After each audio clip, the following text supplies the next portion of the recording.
bikin konten di depan rumah orang kebakaran yang orangnya aja nggak setuju dikontenin rumahnya. Itu aja dia nggak ada malu-malunya. Tiba-tiba dia ngomong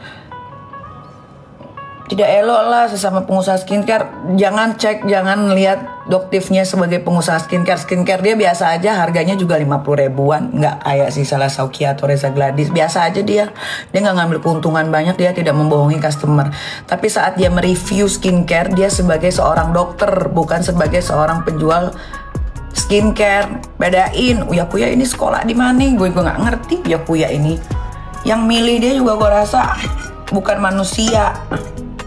Sampai masuk ke DPR. Dia tuh gelarnya dokter.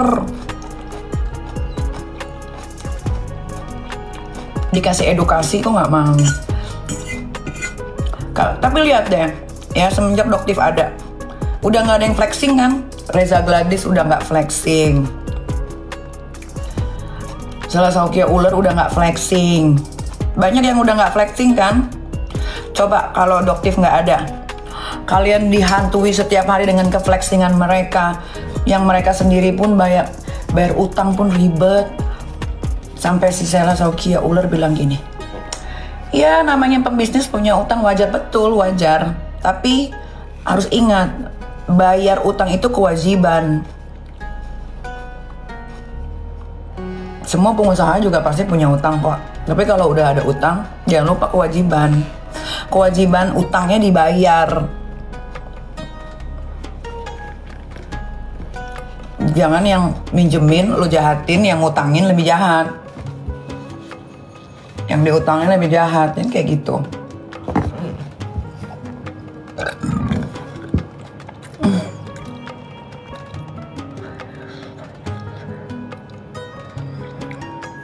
Kenapa Sela Saukia Uler masih banyak yang beli produknya? Ya gimana nggak banyak?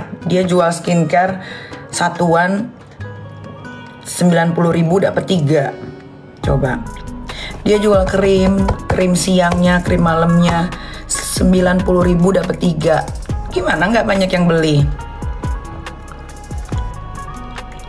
Dia jual tuh lip serumnya yang bikin bibir kering 15.000 dapat 2. Ya gimana nggak banyak yang beli, sama dia dibikin harga sedekah. Padahal harganya di Cina ya cuma 1.500, 2.000.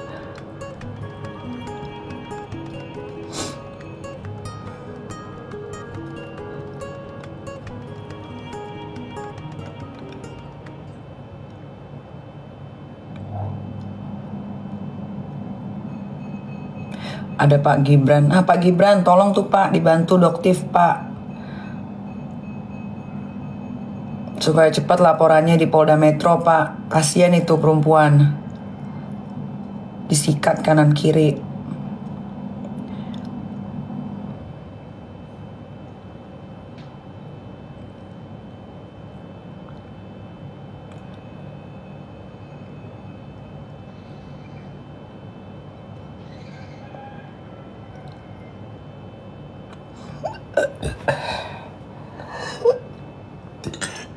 Gila lambung gue.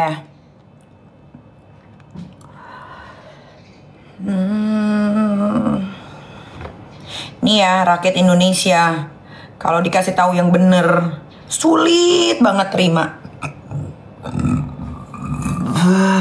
Sulit banget. Nanti dibilangnya iri ya sama kesuksesan orang. Nanti dibilangnya apa lagi? Tadi bilang apa lagi? Padahal nggak ada yang ngiri.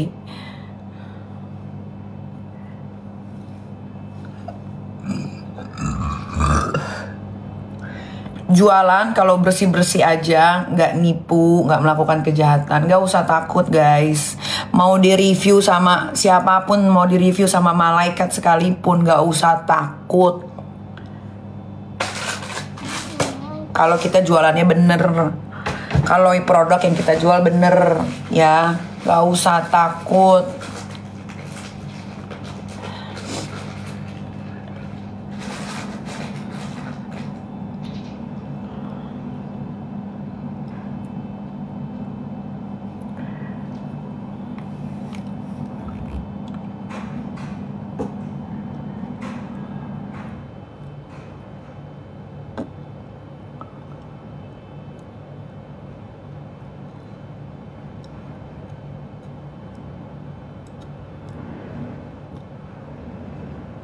Terus kalau jualan ngambil keuntungan besar, ambillah. Asal yang dijual produknya menghasilkan.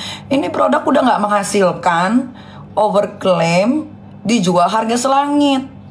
Terus rakyat Indonesia dibodoh-bodohi.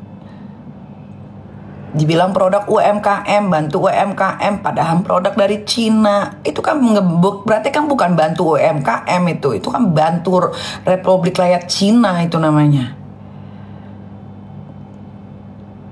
Tapi sulit ya, maksudnya si SS ini ya, Salsaukia ular ini ya, karena dia amnesianya hampir tiap hari. Jadi dia kejadian apapun itu pasti akan lupa seketika. Dia bilang katanya, udah selesai kok masalah reseller dan lain-lain. Padahal sampai detik ini belum ada itu yang selesai. Karena gue ada kontak-kontakan sama beberapa resellernya si ular. Nggak ada. Jadi ular ini jahat guys.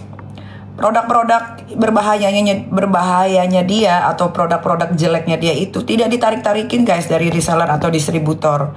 Ya, produk itu dibiarin sampai akhirnya si reseller sama distributor dan agent ini menjual dengan caranya mereka masing-masing. Karena si ular ini setiap live itu ngebanting harga guys. Ya kayak misalkan dia jual cushion gitu kan, yang tadinya harganya 1,2, terus dia jual 2, dapat beli 2 cuma 150. Padahal dia jual kemitraan itu harganya 225. Terus kayak mana reseller mau jual? Sedangkan dari pusatnya aja jualnya harganya begitu.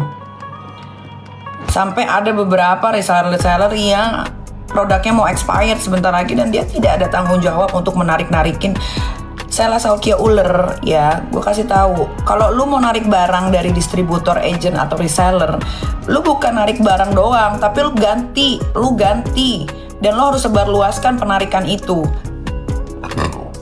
Kayak dia bahas tentang skincare berbahayanya itu, yang MC itu, ya kan? Dia nggak ada tuh bikin surat penarikan ke semua reseller, ke semua agent, nggak ada. Dia biarin aja karena dia tidak mau rugi untuk mengambil barangnya kembali ke distributor, agent atau reseller. Nggak ada tuh. Gue tanya tuh ke beberapa distributor dan resellernya, ada nggak surat penarikan? Tidak ada. Jadi surat penarikan yang dia bikin waktu saat preskon sama si Elsa Sarif ya, itu baru dibikin. Kalau mau bikin penarikan itu ya kayak Cindy Samuel, dia bikin surat penarikan, dia umumkan, dia taruh di IG, dia tarik semua barang-barang berbahayanya, dia ganti reseller, agen distributornya, itu baru bener. Capek banget. Kalian harus belajar pinter ya, ini 2025, bentar lagi 2026. Ingat ya, kalau kalian pakai skincare yang berbahaya, apalagi overclaim yang tidak ada khasiatnya sama sekali, itu lambat laun ya, muka kalian tuh bakal hancur guys. Bukan hanya hancur, kalian bisa kena kanker kulit, kalian bisa flek, menaun, merah, iritasi, gangguan pada saluran darah, karena kan tuh dia masuk ke pori-pori kan, ke sel-sel kan.